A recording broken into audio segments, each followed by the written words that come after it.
오늘 십자가 부활 승천 성령시대 사도행전의 앞부분을 하고 다음 주는 사도행전과 그다음에 서신서와 요한계시록을 하면 이제 신약이 다 끝나서 우리 연초부터 했던 이 성경 탐구가 이제 마지막이 됩니다.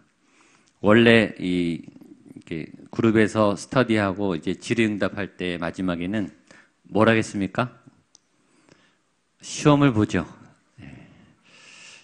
근데 이렇게 많이 하니까 시험은 볼 수 없습니다. 안심하셔도 되고, 그러나 한번 전체 복습은 한번 할 테니까 잘 배웠는데 잊어버리시면 안 되잖아요. 그래서 복습을 해서 전체 성경의 줄거리를 한번 보고, 금년에 제가 성경의 맥을 뚫는 전체를 한번 보는 그런 공부를 저희가 했습니다. 이제 오늘 하겠습니다. 오늘 십자가와 부활과 승천 그리고 성령시대입니다. 줄거리 요약 같이 한번 읽겠습니다. 시작. 십자가와 부활은 인간을 억압하고 있는 죄와 사망의 사슬을 끊고 온전한 회복의 길을 열어놓는 사건입니다. 우리의 제일 고민은 죄의 문제예요. 우리의 가장 큰 문제는 고통의 문제예요. 고통이 좀 안 생기면 얼마나 좋겠습니까? 안 좋은 생각이 좀 안 올라오면 얼마나 좋겠어요? 모두의 고민이에요. 누구도 여기서 자유롭지 못해요. 고민이 되고 아프고 사고가 나고 힘들고, 또 나도 착하게 살고 싶은데 내 안에 괴물이 살아요. 자꾸 안 좋은 생각, 안 좋은 일. 이 머리는 그렇잖아요. 손이 안 좋은 이 짓을 하고 있어요. 눈이 보면 안 될 것들을 보고 있어요. 내 머릿속에 아주 안 좋은, 간악한, 음탕한, 아주 간교한, 어느새 내가 이걸 품고 있는 거예요. 이게 본능적으로 올라오죠. 누구도 자유롭지 못합니다. 그리고 우리는 이 죽음이라고 하는 이 절대 두려움 앞에 서요. 우리는 누구나 두려워합니다. 누구나 공포심을 가져요. 누구나 위험 앞에 온몸이 솟아라치도록 놀라고 여기서 자유하지 못하죠. 그 해법은 없는가? 여기 있다. 그것이 십자가라는 거예요. 이 모든 일은 왜 생겼는가? 우리 안에 죄 때문이다라는 거예요. 우리 안에 근본적인 죄라고 하는 씨앗이 본능적으로 있기 때문에 여기서 누구도 자유할 수 없고 벗어날 수 없어요. 어른아이나 청년이나 또 성인이나 노인들이나 누구나 공통적으로 여기서 이 굴레에서 자유하지 못해요. 그래서 십자가의 방법은 죽음을 통해서 이 죄의 능력을 죽이는 거예요. 하나님의 대역전과 반전의 일이죠. 죄의 사슬을 끊으려면 죽음밖에 없는 거예요. 그러니까 죽음으로써 이 문제를 해결하는 거죠. 자살이 아니에요. 이 십자가 대속이라고 하는 예수님의 대신 대속적인 죽음을 통해서 내가 죽어야 하는데 대신 죽으신 분의 그 핏값을 통해서 내가 자유함을 얻는 거죠. 여기서 벗어나는 그 해법이 십자가입니다. 십자가 같이 한번 읽겠습니다. 시작. 죄의 대가를 지불하기 위해 예수께서 죽음 안으로 들어가신 하나님의 지혜와 능력. 죄로 인한 그 죽음의 결과를 내가 가야 되는데 대신 예수님이 가셔서 내가 자유하게 되는 그 능력의 해법이 십자가예요. 그러니까 우리도 이 죄로부터 벗어나기 위해서는 죽어야 되죠. 바울이 나는 날마다 죽노라. 내가 죽으면 죄가 더 이상 나를 움직일 수 없어요. 내가 죽는다는 것이 날마다 내 십자가를 지는 거예요. 십자가 앞에 죄가 무능해지니까 십자가를 들이대는 거예요. 아까 말했지만. 그래서 십자가를 드리는 거예요. 이게 가장 강력한 힘이에요. 이건 부적이 아니에요. 이 십자가의 형상이 우리를 구해주는 게 아니라 이 십자가 안에 있는 이 메시지, 예수 그리스도의 보혈이 저와 여러분들을 죄로부터, 고민으로부터, 모든 복잡한 생각으로부터 자유하게 하실 줄을 믿습니다. 그 방법이죠. 살기 위해서 죽는 거예요. 내 욕을 죽여야 되는데 이게 안 멈춰져요. 불길한 생각이 계속 머릿속에 맴돌아요. 이게 안 끊어지죠. 거기에 예수, 예수, 예수. 예수 이름에 능력 있네. 예수 이름에 자유 있네. 예수 이름에 구원과 치유 있네. 우리가 십자가를 붙잡아야 하는 이유는 거기에 있습니다. 여러분들이 십자가를 통해 자유하게 되시기를 축복합니다. 모든 짐을 다 벗고 예수를 선택한 베드로처럼 그 안에 자유함을 누리십시오. 거기에 인간의 이 육체의 네 종류를 신학적으로 거기 정리해 놨습니다. 첫 번째는 태초에 하나님이 원래 창조하신 파괴되기 전의 인간의 형태, 그것을 본래적 형상이라고 합니다. 오리지널 이미지. 원래 있었던, 원래 하나님이 태초에 기본적으로 만들어 놓은 이 이미지는 어떤 우리의 아담과 하와의 상태죠. 죄 짓기 전에 아담과 하와는, 저희 복잡하지만 한번 읽어보겠습니다. 한글 시작. 아담은 죄를 짓지 않을 수 있는 잠재성은 지녔으나 죄를 지을 수 없는 상태에 이른 것은 아니다. 이해되십니까? 아직 죄를 안 지은 상태예요. 근데 죄를 지을 수도 있고 안 지을 수도 있는 자유함의 선택 상황에 있었던 몸이라는 거예요.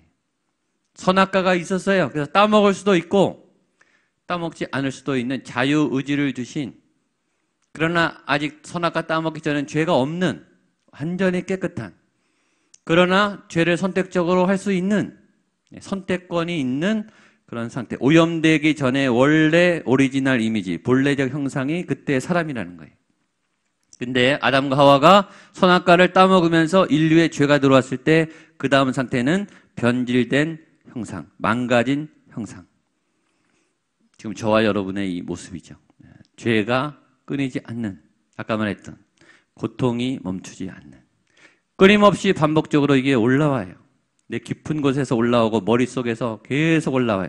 비우고 버리고 회개하고 씻고 찬양하고 내 영혼이 깨끗해져도 어느새 오염돼 있고 더러워져 있고, 어느새 내 본능이 나를 지배하고 내 이기심이 나를 지배하고, 어떨 때 저 자신도 저한테 놀라요. 내가 이렇게 간악했나? 내가 이렇게 이기적인가? 내가 이렇게 참으로 이기주의적인 사람인가? 놀라요. 놀랄 만큼 우리 안에 통제할 수 없는 괴물, 분노 덩어리, 악 덩어리, 악독이 가득해요. 안 좋은 생각이 가득해요. 죄인입니다. 그래서 죄의 싹은 사망, 죽어야 되는 거죠. 거기 이사야에 있듯이 탐욕, 중독, 불신, 분노, 이기주의, 목마름. 죄의 증상들입니다. 먹어도 배고프고, 올라가도 더 올라가야 될 것 같고, 채워도 더 채워야 될 것 같고, 일 중독, 열심히 일하는데 더 일을 열심히 해야 될 것 같아요. 공부를 해도 끝이 없어요. 만족함이 없죠. 그걸 알지만 또 달려가요. 죽도록 자기 몸을 혹사하면서 쉴 수 없어요. 쉬지 못하는 분들도 많아요. 그것도 병이죠. 쉬어야 되는데 못 쉬세요. 쉬어도 되는데 이제는 괜찮은데 마음은 일하고 있어요. 죄의 증상들입니다. 그래서 예수님이 2번과 3번 사이에 예수님이 이제 오신 거죠. 이 경계가, 이 전환이 어떻게 일어났는가? 예수님 때문에 이제 거듭난 사람이라고 하는 새로운 renewed 이미지, 새로운 인간이 탄생한 거예요. 칭의 구원받은 인간. 예수의 이름으로 의롭지 않지만 죄인의 상태이지만 예수님을 믿어서 마음에 믿고 입으로 시인해서 예수님께서 의롭다고 해주는, 죄가 있지만 너는 의로워라고 인정해주는 새로운 인간. 그게 새롭게 된 형상입니다. 저와 여러분의 상태예요. 죄가 있지만 그러나 우리 안에 예수님도 계신, 성령님이 함께하는, 구원의 복음이 있는, 죽으면 다시 부활하는 생명이 있는 그런 상태. 그것이 구원받은 칭의의 사람이에요. 근데 칭의에서 끝나는 게 아니고 칭의를 받은 사람들은 성화, 칭의와 성화는 동전의 양면과 같다고 로마에서 설명했습니다. 칭의를 받은 순간, 구원을 받은 순간 우리는 매일매일 거듭나서 예수님을 닮아가는 삶을 살아야 되는 거죠. 칭의를 받았는데, 구원을 받았는데, 세례를 받고 교회에 와서 천국을 땄는데 그 다음에 세상과 똑같아요. 죄를 계속 지어요. 죄를 버리지 않아요. 세상을 따라가요. 성화가 일어나지 않아요. 칭의가 소멸될 수 있어요. 성화가 동반되지 않은 칭의는 칭의라고 말할 수 없는 거예요. 구원받은 사람이, 예수님을 만난 사람이 세상을 어떻게 사랑하겠습니까? 어떻게 죄를 남겨두겠어요. 계속 죄를 씻어나가는 성숙을 향해, 성장을 향해 달려가는 거룩한 삶이 성화예요. 그러나 세계 모든 교회 안에 칭의는 했으면서 성화가 없는, 구원을 받았다고 믿고 자만하는, 구원을 받았다가 다시 교회를 떠나는, 예수님을 절실하게 믿고 한때 봉사도 열심히 했다가 예수님을 잃어버리는 성화가 멈춘 크리스찬이 너무 많아요. 아니면은 칭의에서 굳어져 가지고 옛 믿음을 가지고 고집을 부리고 과거의 믿음을 가지고 고집을 부리고 절대 바뀌지 않는, 예수님도 못 바꾸게 하는 율법사와 바리새인들 같은 그런 변질된 신앙도 많죠. 성화가 굉장히 중요한 사인입니다. 성화가 오늘 내 믿음이 살아있냐라고 하는 질문을 하게 하는 상태예요. 성화, sanctification, 내가 거룩해지고 있는가? 날마다 깨끗해지고 있는가? 여러분 점점 죄를 적게 지셔야 됩니다. 그게 정상이에요. 지난주보다 이번 주에 죄를 덜 지셔야 돼요. 예수님과 더 가까이 나가셔야 돼요. 믿음의 능력이 점점 커지셔야 돼요. 믿음의 감격이 더 벅차 올라야 돼요. 그게 내 살아있는 믿음이죠. 성령과 동행하면 이런 일이 생깁니다. 여러분들이 그렇게 성장하게 되기를 바랍니다. 오늘 구리 시장님 다녀가셨어요. 거기 수행원들 같이 오셨는데 저희 교회 보고서 교회가 생동감이 넘칩니다. 첫 마디가 그랬더라고요. 교회가 살아있대요. 뭔가 들어오는데 우리가 설명하지 않았는데 뭔가 생동감이 넘칩니다. 성령님이 오시면 생명이 충만해져요. 얼굴이 밝아져요. 옆에 분의 얼굴이 밝으십니까? 예, 저희 교회 교인들의 얼굴이 밝아요. 우리는 모르는데 외부에서 오신 분들 보면 그래요. 오늘 낮에도 새로운 분 한 분 오셨는데 교회가 굉장히 밝다고, 생동감이 넘친다고, 교회가 젊다고 그렇게 소감을 얘기해 줬어요. 하나님의 살아계신 생명의 공동체로 충만한 우리 교회 여러분 될 수 있기를 축복합니다. 그게 증거예요. 하나님이 살아계시면 내 안에 이 생명이 이 낭만과 절망과 이 아픔을 이겨내는 거예요. 현실은 힘든데 찬양이 나오는 거예요. 기도하면 힘이 나는 거예요. 현실을 보면 고개가 설레설레 흔들려지지만, 한숨이 나오지만 기도하면 다시 소망이 솟구치는 거예요. 그래서 포기할 수 없는 거죠. 거듭난 사람. 그래서 완벽하게 나중에 부활해서 우리가 어떻게 되냐면 완벽한 형상, the perfect image, glorification, 영화로운 상태로 들어가는데 이 상태는 어떤 상태냐? 같이 한번 보겠습니다. 시작. 죄를 지을 수도 없고 따라서 죽을 수도 없는 존재. 우리가 부활할 때 부활체가 이런 거예요. 물론 질문이 있을 수 있죠. 천국 가면 꼭 저도 물어보고 싶어요. 그럼 처음부터 이렇게 만드시지. 그렇죠? 아예 처음부터 이렇게 만드시면 죄를 안 지었을 텐데. 그건 이제 하나님의 뜻에 물어봐야 되죠. 근데 이제 처음 형상은 자유의지를 줬다는 게 굉장히 중요한 거예요. 우리에게 하나님 로봇을 만들지 않고 자유를 주셨다. 그러나 마지막 부활 때에는 죄를 아예 지을 수 없는 몸, 죄를 짓지 않으니까 죽지 않아도 되는 몸, 아프지도 않고 늙지도 않고 뭐 병도 안 걸립니다. 성형할 필요가 없습니다. 이 복근 만들 필요가 없습니다. 완벽한 바디. 그리고 막 날아다닙니다. 나중에 성경에 나와요. 자, 3번. 십자가는 사단의 세력이 갖고 있는 유일한 허점입니다. 왜냐하면 죄는, 상처는 죽기 전까지만 지배력이 있어요. 죽으면 못 건드려요. 그러니까 하나님의 방법은 못 건드리게 죽여놓고 그 다음에 다시 살리는 이 프로세스를 부활 프로세스로 만든 겁니다. 그래서 죽기까지는 영향이 있지만 그 다음은 사단이 못 건드리게 죽음 이후를 준비하셨죠. 4번 같이 읽겠습니다. 시작. 인간의 본성은 철저히 타락했기에 결국 십자가를 통해 죽은 후 다시 부활할 수 있습니다. 그래서 인간의 한계, 그걸 넘어서 하나님이 십자가와 부활 프로세스를 만드신 거죠. 우리는 왜 두려울까요? 우리의 두려움의 저 심연에는 죽음에 대한 공포감이 있기 때문이에요. 사실은 죽음 때문이에요. 그렇죠? 죽음이 제일 무서워요. 우리가 두려운 이유는 사실은 죽음 때문입니다. 그런데 간혹 그런 분 있죠. 죽음이 무섭지 않은 사람. 죽여라, 죽여. 나 죽여라. 죽인다는데 꿈쩍 안 하는 사람. 이미 죽을 각오를 하고 있는 사람. 그런 사람이 제일 무서운 사람이에요. 그렇죠? 그분은 어떻게 할 수가 없는 사람이에요. 죽이라는데 어떻게 할 거예요? 그분한테는 위협이 안 돼요. 그렇죠? 죽음에 맞닿고 죽음을 넘은 사람은 누구도 못 건드립니다. 제일 강한 사람이에요. 근데 저와 여러분은 이미 죽은 사람이죠? 이론상. 아직 두려움이 있지만. 세례 받으셨을 때 죽으셨습니까? 죽은 거예요. 그래서 우리는 죽어도 부활합니다. 죽으나 죽을 수 없는, 죽어도 다시 사는, 죽지만 부활하는 부활 생명이 있는 존재. 그래서 이론상 우리는 죽음을 두려워하지 않을 수 있어야 되는 거죠. 죽기밖에 더 하겠어요. 그렇죠? 죽으면 최소한 천국입니다. 그 복음이 우리를 죽음 앞에 담대히 하게 하는 거예요. 그러니까 사도들이 목숨을 막 던지는 거예요. 그러니까 감당이 안 되는 거예요.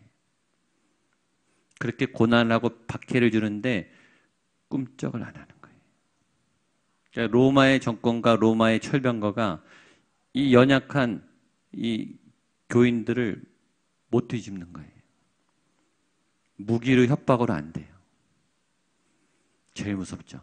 돈이 안 통하는 사람, 협박이 안 통하는 사람, 죽인다고 하는 두려움이 안 통하는 사람. 그게 원래 크리스찬입니다.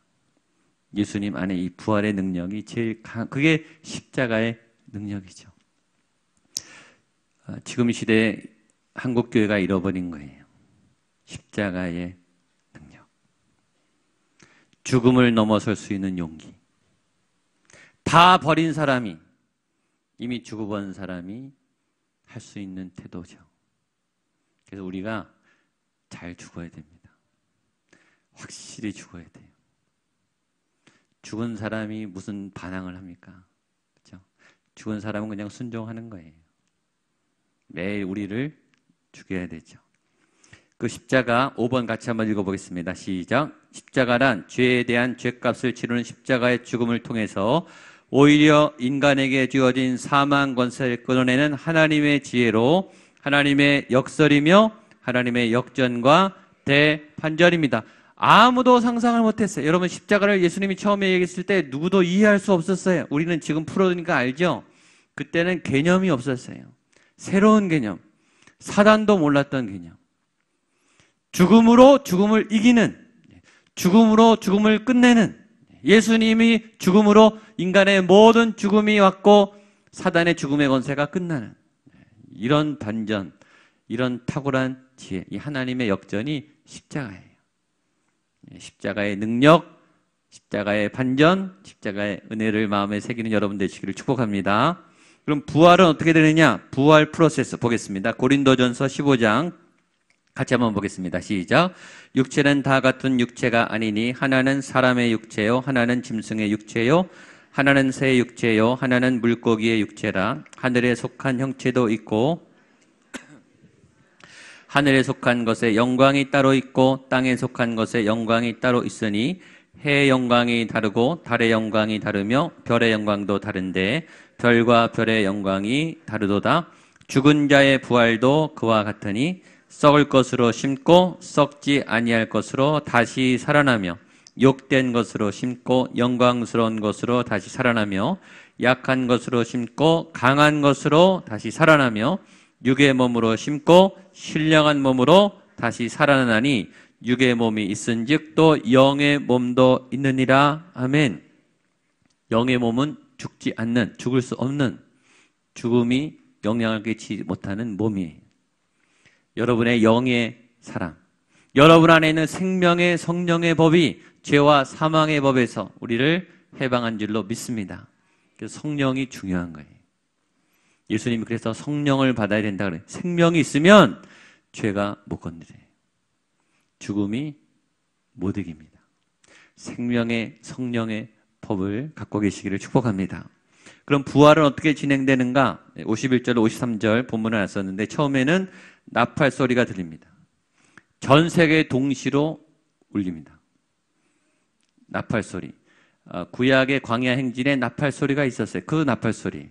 하나님의 신호를 알리는 나팔 소리. 하나님의 나팔 소리. 천지신 그거죠. 그 가사 똑같아요. 그 다음에 예수님이 구름 타고 오시어. 나팔 소리와 함께 예수님이 번개같이 오세요. 이게 다 순간 눈 깜짝할 사이에 일어나는 거예요. 이 여유가 없다 그랬어요. 뭐 이동할 수도 없다 그랬어요. 이게 번개가 임하듯이 동시에 일어나는 거예요. 이 나팔이 임하면서, 나팔 소리가 들리면서 주님이 임하면서 죽은 자가 하늘로 올라가요. 죽은 자가 먼저 살아납니다. 예수님 안에 죽은 모든 분들이 부활할 줄로 믿습니다. 그리고 우리는 그때 살아있으면 어떻게 돼요? 공중에서 그냥 올라가요. 그러니까 주님이 임하면서 우리의 이 몸이 부활체로 바로 변합니다. 아까 말했던 죄를 지을 수도 없고 죽을 수도 없고 아프지도 않고 병들지도 않고 영원히 사는 몸으로 바로 바뀌면서 이건 시공을 초월하는 몸이 되는 거예요. 새로운 바디예요. 공중으로 바로 올라가서 거기서 만납니다. 그것이 부활 시나리오가 고린도전서에 기록되어 있습니다. 이것이 꿈나라가 아니고 영화가 아니에요. 곧 저와 여러분이 맞이할 미래인 줄로 믿습니다. 날아가면서 같이 만나십시다. 상상만 해도 좋습니다. 그리고 예수님이 승천하시다. 그 영광을 보여주기 위해서 그 재현을 하시고 예수님이요 보이는 데서 그냥 이렇게 올라가셨어요. 그리고 이렇게 오신다고 했어요. 올 때는 아무도 모르게 조용히 마구간에 오셨지만 갈 때는 승리의 그리스도, 승천하시는 영광의 주님으로 그냥 이렇게 올라가셨어요. 또 이렇게 내려올 거라고 보여주셨죠. 예, 그 부활의 소망을 갖게 되시기를 바랍니다. 예수님 생애 전체 요약은 첫 번째 유월절, 두 번째 유월절, 세 번째 유월절, 넷째 유월절 따라서 분류를 해놨습니다. 그냥 보시면 좋을 것 같아요. 0번 밑에 베드로, 안드레, 베드로, 요한, 필립, 나다나엘 선택하시고 가나 홀인 잔치 가시고 쭉 가시고 이제 제자들을 하다가 두 번째 유월절에 확정하셨습니다. 이것이 이제 복음서가 겹치기도 하고 이게 순서상 이게 조금 뒤죽박죽이어서 겹치는 부분도 있어요.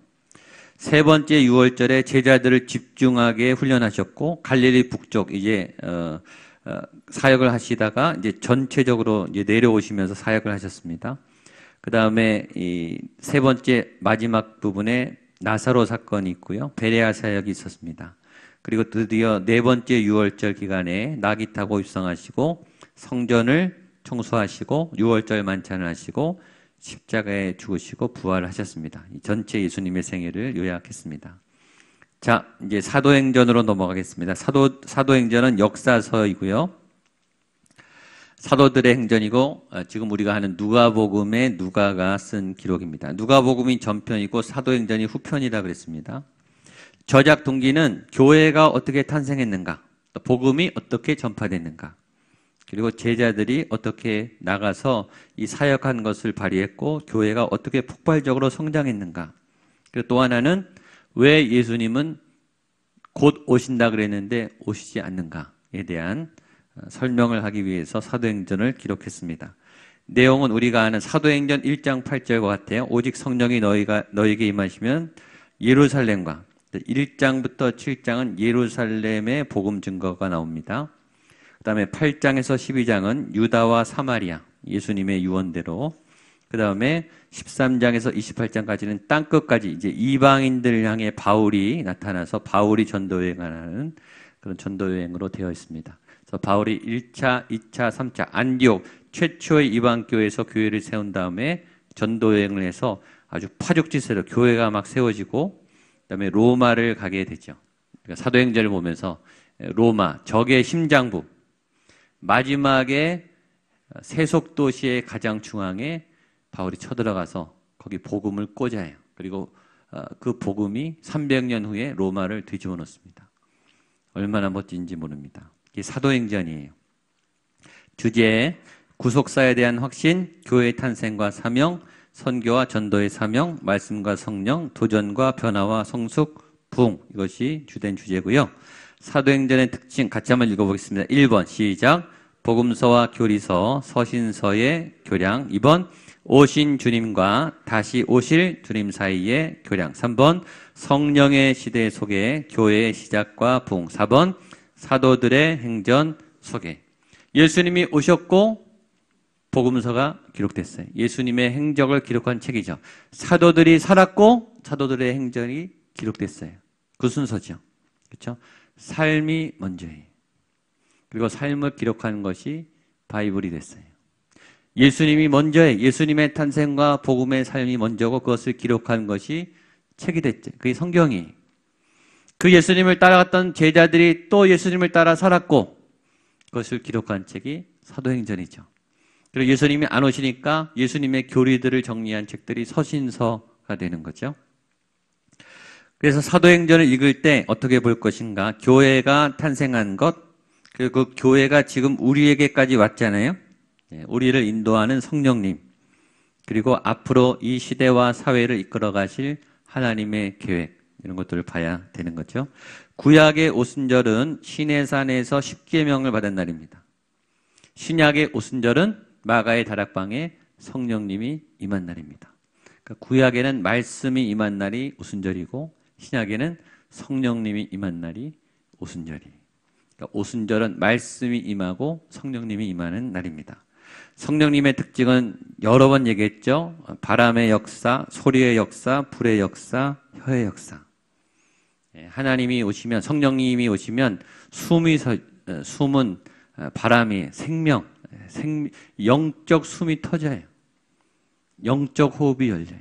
그러니까 영의 세계를 들어가는 거예요. 신령한 세계에 눈을 떠요.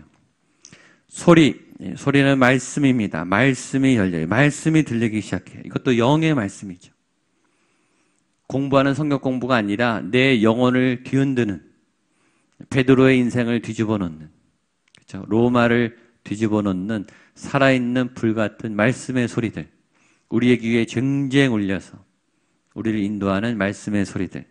불의 역사, 불은 에너지, 능력입니다. 능력이 임하고 혀, 언어, 관계가 변하는 역사, 성령님의 역사예요.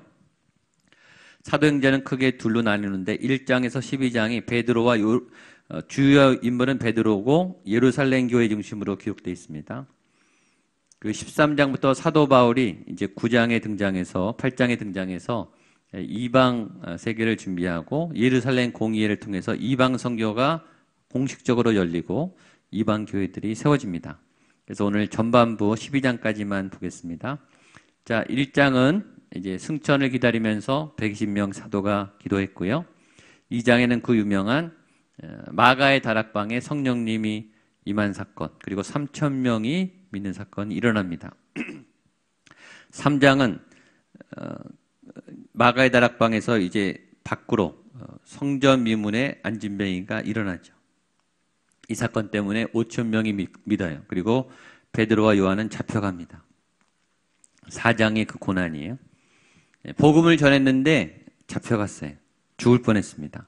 5장에는 아나니아와 삽비라 사건이 나오고 또 교회가 이 사건으로 인해서 두려움을 갖고 더 하나로 전환이 됩니다. 6장은 구제 문제로 갈등이 생기고 이 문제로 최초의 7 집사님이 세워집니다. 7장은 수데반의 설교와 순교가 나옵니다. 순교. 그 로린 커니맥 목사님, YM의 로린 커니맥 목사님이 이제 올림픽들이 열리면 YM이 전 세계 사람들이 모이니까 거기 전도 특공대가 늘 들어갑니다. 역대적으로 큰 올림픽들이 있을 때마다 미리 군사로 훈련시켜서 전 세계 사람들이 모이니까 우리 전도대를 파견해서 복음을 전합니다. 근데 62년인가 독일 아니면 일본이 기억이 정확하게 안 나는데 그 모임에서 YM 첫 순교자가 나왔어요. 예수전도단이 생긴 이후에 첫 순교자가 나왔어요. 아주 끔찍한 테러 때문에 순교자가 나온 거예요. 그때 로링 커닝웨이 목사님이 이렇게 그 사건을 해석했어요. 아, 하나님이 우리 단체를 본격적으로 사용하실 때가 됐구나. 그거를 사인으로 본 거예요. 여러분, 아무나 순교시키지 않습니다. 하나님의 손에 붙잡힌 사람을 순교시키는 거예요. 우리는 순교할 믿음이 못 되지 않습니까? 목양교회 32년 순교자가 나와야 되지 않겠습니까? 이론상. 그렇죠? 순교자가 나왔다는 것은 그 공동체가 하나님께 인정을 받았다는 거예요. 그리고 하나님이 마음껏 쓰시는 강력한 군사가 됐다는 겁니다. 현대 교회는 순교자가 사실 필요하죠. 이 사건이 일어난 거예요. 스데반이 순교했다고 하는 사건이 어떤 영적인 사건인지 알겠죠? 이건 비극이 아니고 하나님께서 마음껏 하나님의 종들을 마음껏 휘두르신다. 이제 본격적인 폭발적인 하나님의 역사가 시작됐다. 죽음을 불사하는 전사들이 나오기 시작했다라는 거예요. 아까 말했죠? 죽음을 무서워하지 않는 특공대예요. 복음 특공대. 뭐가 겁나겠어요? 어디를 못 가겠어요? 무슨 일을 못 하겠어요? 신약했죠. 이런 사람들은 세상이 감당할 수 없다. 그것이 하나님의 능력이죠. 근데 그 능력이 제 안에도 여러분 안에도 있어요. 이 복음의 능력이 우리 가운데 더 충만하게 되기를 바랍니다. 8장에 바울이 등장하고요. 빌립이 전도하고 바울이 9장에서 드디어 다메섹에서 회심을 합니다. 한 남자가 꼬꾸라져서 기독교 역사가 새롭게 시작됩니다. 그리고 고넬료의 집과 첫 이방인 안디옥 교회가 세워지고 그 다음에 사도들 중에 예수님의 12제자 중에 또 순교자가 나와요. 야고보. 이제 순교자들이 막 나오기 시작하고 베드로는 잡혀갑니다. 복음의 폭발적인 능력과 함께 아주 잔혹한 핍박의 역사가 시작돼요. 이게 같이 갑니다. 하나님의 역사가 왕성한 곳에 핍박이 거세져요. 제가 가끔 말해요. 여러분이 믿음이 좋아지려고 하면 옆에서 이제 핍박이 시작돼요. 교회가 성장하려고 하면 방해가 막 시작해요. 여러분 적당할 때는 안 건드립니다. 그냥 대충 믿음 생활하면 누구도 안 건드려요. 건드리지 않아도 별 능력이 안 나타나요. 하나님의 능력이 나타나려고 하면 뭔가 영적인 꿈틀거림이 있으면 공격이 시작돼요. 그때 멈추지 않게 되기를 바랍니다. 그게 사도행전의 역사예요. 아주 치열합니다. 하나님은 골리앗을 없애주지 않으세요. 골리앗이 혼자 아프든지, 그렇죠? 혼자 좀 암에 걸리든지, 혼자 좀 넘어져서 관절염에 걸리든지. 그래서 다윗이 물맷돌을 안 던지면 얼마나 좋겠어요. 근데 골리앗은 나날이 쟁쟁해요. 겁나 죽겠어요. 골리앗은 안 없애주시고 우리에게 뭘 주시죠? 물맷돌을 줘서 네가 던져. 물맷돌 한 번 던져서 끝났어요. 물맷돌 던지는 건 어렵진 않아요. 뭐가 어렵냐면 골리앗 앞에 서는 게 무서운 거죠. 가나 어린 잔치에 맹물을 뜨는 일은 별로 어려운 게 아니에요. 맹물 뜨는 걸 누가 못합니까? 그냥 뜨면 되는 거죠, 맹물을. 근데 이게 포도주가 아니니까 못 뜨는 거예요. 그러니까 뜨는 행동이 어려워서가 아니라 우리 마음에 믿음으로 순종을 못하는 거죠. 그게 두려운 거예요. 우리의 믿음은 거기서 걸리는 거예요. 이게 싸움이죠. 사도행전은 그런 교회의 치열한 전쟁, 영적 전쟁을 다루고 있습니다. 이것을 우리에게 점프시키는 분이 그래서 성령님인 거예요. 성령의 능력. 오직 성령이 너희에게 임하시면 너희가 권능을 받고, 그러니까 성령 충만에 우리 안에 알 수 없는 힘이 막 올라오는 거예요. 무서웠는데 무서워하지 않게 되는. 두려웠는데 두려워하지 않게 되는. 전에 나 같으면 도망갔는데 도망가고 싶지 않은. 맞서 싸울 힘이 생기는 그것이 성령의 능력이죠. 우리 교회가 그런 성령의 사람들로 가득하게 되기를 축복합니다. 성령의 전사들이 일어나서 정말 이 시대를 이끌어가는 또 하나님의 복음의 사람들이 나오게 되기를 바랍니다. 우리 찬양하겠습니다. 우리 아까 했던 찬양 예수님 목마릅니다. 함께 일어나서 성령의 불로 하나님이 교회가 말씀으로 성령으로 하나님의 권능으로 세워지는 주님의 교회가 되게 하여 주시옵소서. 세상이 못 건드리는, 죄가 못 건드리는, 미혹이 못 건드리는